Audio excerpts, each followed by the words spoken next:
Let's go! That is the definition of a must-win game for the Sceptres, and they pull it out 2-1 over the Vancouver Golden Knights in the Battle on Bay Street in front of 17,800 fans, give or take. That felt good. Obviously, the Sceptres have been needing to get back into the win column, and this is an overtime win column, but hey, we'll take it. Troy Ryan put the Lions in an absolute blender. Connors got put on the top line with Turnbull and Claire Dalton. Malte was centered by Comfer with Watts on the other end, so there's a real high-scoring aggression line. Gentry, Van Weeren, and Spooner were all together on the third line. Zanin, Jalmerson, and Woods on the fourth. And then DeGeorge is the extra as per usual. And let me tell ya, I think it worked. It seemed like a lot of the same strategies, they just turned it up to 11. For maybe this game especially, but like at the end of the first period, the shots were 20-4.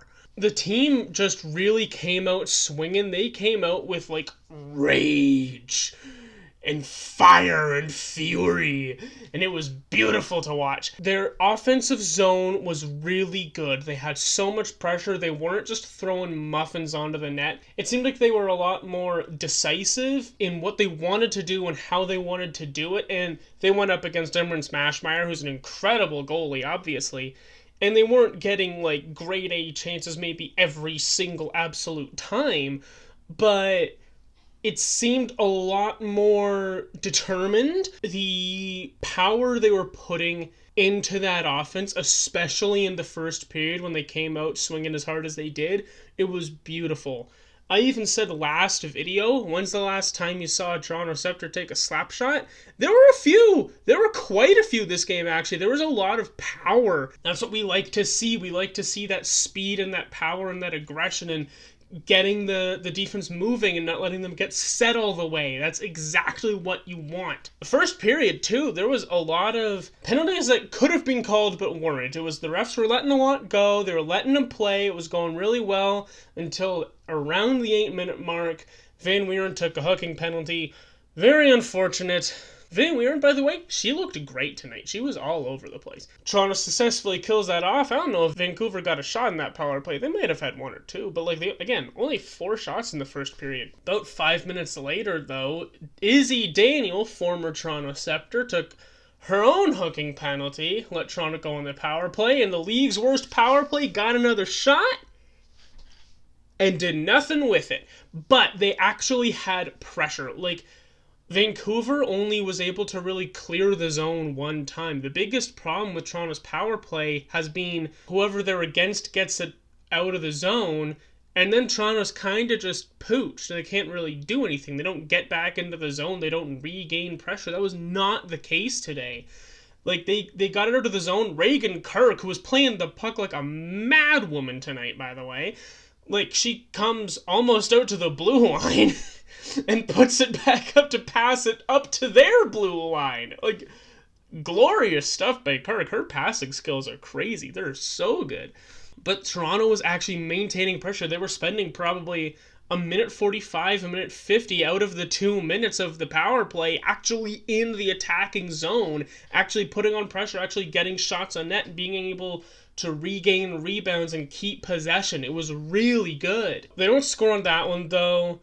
Not long after, Teresa Vanisheva, she takes a tripping penalty when Malte is driving in towards the net and gets taken out. And Vanisheva, she's kind of known for that type of stuff, right? Toronto goes back to the power play, same thing. Can't actually get a goal, but they actually get good, sustained pressure on.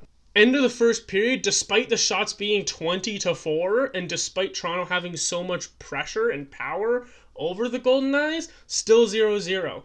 And then you get into the second, and you get 7 minutes into the second, and Malte takes a hooking penalty 200 feet from her own net, and you can't do that, Emma. Chasing someone behind the other net, and you take a hooking penalty, just have a little bit of patience.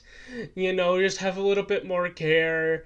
Malte unfortunately goes for a box for that, but Toronto's able to kill it off. About 10 minutes into the period, though, this was kind of the more concerning one. Hannah Miller makes an intersection, I'll say, with Clara Van Wieren. Van Wieren gets her head knocked and she goes down to the ice. And it was a long delay. She was laying on the ice. She needed, I think she was able to skate back to the bench under her own power.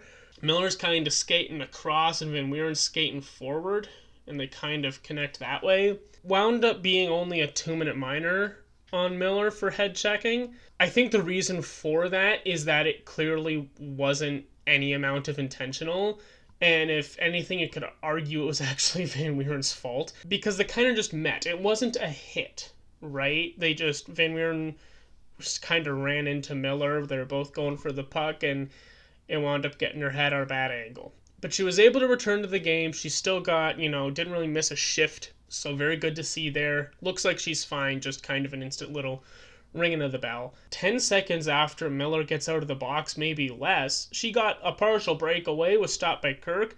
Kirk made a few huge saves. Like, both goalies this game were absolutely spectacular. Kirk made a couple really big ones to keep the Sceptres in it. But Vancouver winds up taking a too many players penalty. Katie Chan serves the bench minor for too many players. And the league's worst power play gets the second goal of the season. 30 seconds in, Savannah Harmon from the face-off dot to the left of Mashmeyer absolutely rips one. Oh, it was beautiful. And puts Toronto up 1-0 over the Golden Eyes in the second period. Things are looking great. It was a clean, no tip, not even really a screen, nothing. Just clean beat Mashmeyer. I believe that's Harmon's first goal of the season too. Absolutely love it. Electrifies Scotiabank Arena. Beautiful. 30 seconds later, Sarah Nurse, after a point shot from Nina Jobst-Smith, tips it through Kirk's 5-hole and ties it 1-1. Toronto had the lead in this game for 29 seconds. So we're tied. We can deal with that. Second period, couple more good chances both ways, but would end still 1-1. Third gets a bit more tame. Toronto comes out a little lackadaisical, which is not what you want. He had an incredible first period, came out with all that fire and fury. Second period, perfectly fine. It was perfectly acceptable. It was a good period. Their third period, they come out and it's not looking great. The team just looks kind of slow. Their passes are a bit sloppy. They're not maintaining zone time. They're not really receiving passes well. They're kind of waiting for pucks to come to them instead of going to get them. It was a little concerning.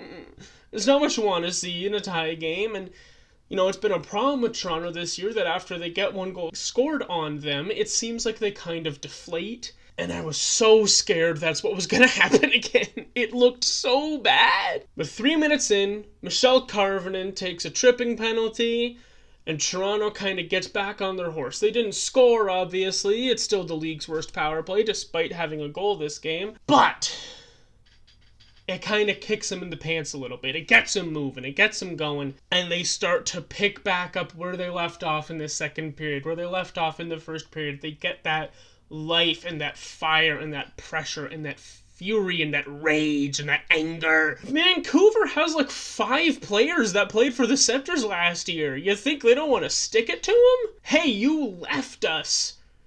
So see what you're missing here, right? Vancouver, they're not having a very good year so far. Not Toronto's any better, but this was the first game these two teams played each other this season, and Toronto had something to prove to the 5 players that left. Playing in front of 17,800 fans at Scotiabank Arena, they do not want to disappoint these people, so they finally get their crap back together. They start just moving. It was more of an even period because Vancouver was able to keep a little bit of momentum from that messy start, but Toronto, they stuck with it. Well, they had a lot of good chances while Kirk had to bail them out a couple of times. Kirk made, especially in that third period, made some really good saves and some really dangerous chances. Stays tied. So, okay. You'd like to get 3 points out of this game. That's out the window. Now you want to make sure you're not only leaving with 1. You want to make sure you're not going to be just given that pity point. They want to make sure they're going to leave with as many points as they can get out of this situation. They want to solve Mashmeyer one more time, and they want to get 2 points for these standings. Going into overtime, Toronto cycles a lot. Gets it in, backs out. Gets it in, backs out. Looking for that perfect opportunity. And 2 minutes in, Watts and Malte both drive into the net, get a really good drive. Watts kind of tries to deke around Mashmeyer, doesn't quite work. Mashmeyer makes the good save. Malte tries to pick up the rebound. Mashmeyer makes a good save, but she's a little turned around. She's on her stomach. She's lost her bearings a little bit. Vancouver just throws the puck off over to the boards. They just want it out from in front of the net. Daryl Watts picks it back up. Works her way out front. Mashmeyer is back up and reset now, but doesn't necessarily have all her bearings completely right. Watts moves in from along the boards, gets into the high slot, rips it!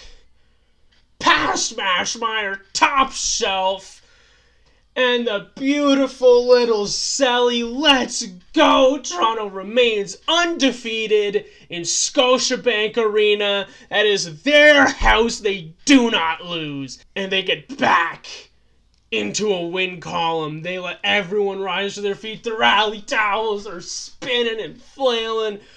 Oh, it was so good. What a game. And again, the score's still only 2-1. Toronto still has a huge goal-scoring problem, clearly. But they looked so much better.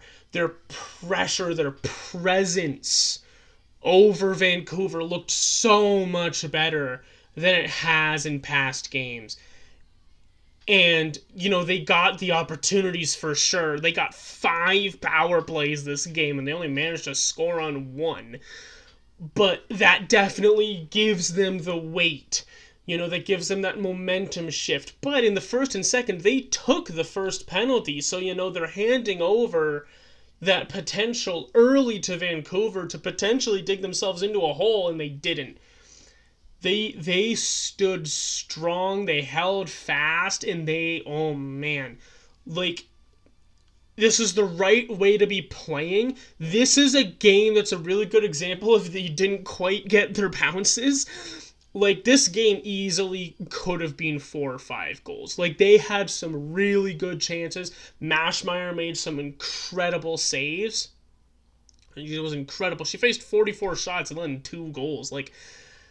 But this was not the Sceptres we've been seeing for the past 4, 5, 6 games. This was not the same lazy, stagnant, lackadaisical kind of stale offense. This was power. This is the team us as Toronto fans, as hockey fans, as Sceptres fans want to see and deserve to see. Yes, there's only, 2 goals on the board. I cannot overstate the presence Toronto had this game was undeniable. The way they played with so much more aggression undoubtedly earned them this win. If they lost, this game would have been one of the most undeserved losses of the season, kind of like when they lost to Boston in the second game. All that stale nothing burger of offense was kind of gone. It wasn't these lazy shots hoping for a tip from the blue line. Look at the 2 goals they scored. Watts in the high slot. Yes, it's 3-on-3, but still. Watts in the high slot, kind of a little bit in from the tops of the circles, probably right around the hash marks. And from the face-off circle. From the left face-off circle in Vancouver's zone. that's where they come from, especially if they're not going to put someone out front. They often have someone like behind the goalie for sure. Like they play a lot down low, up high, down low. There's not a whole lot going on in the middle. They seem, at least the players have definitely seemed to have figured out the holes that us as fans have been seeing, and they patched them up this game, and they didn't let themselves get down after they got scored on. They rode the high of being in Scotiabank Arena and being in front of all those fans and getting the first goal and getting the power plays that they were getting. They came out swinging, took it to the Golden Eyes, and it was so needed for this team to kill that losing streak off. And I really hope we can see this momentum continue into the next game, because boy howdy, like, do they need it after the losing streak. Let's go on a winning streak now, please. There's nothing wrong with being a streaky team as long as you also have win streaks. That's it for this video. Thank you so much for watching. Like if you enjoyed it, subscribe if you want more. It was a powerful afternoon.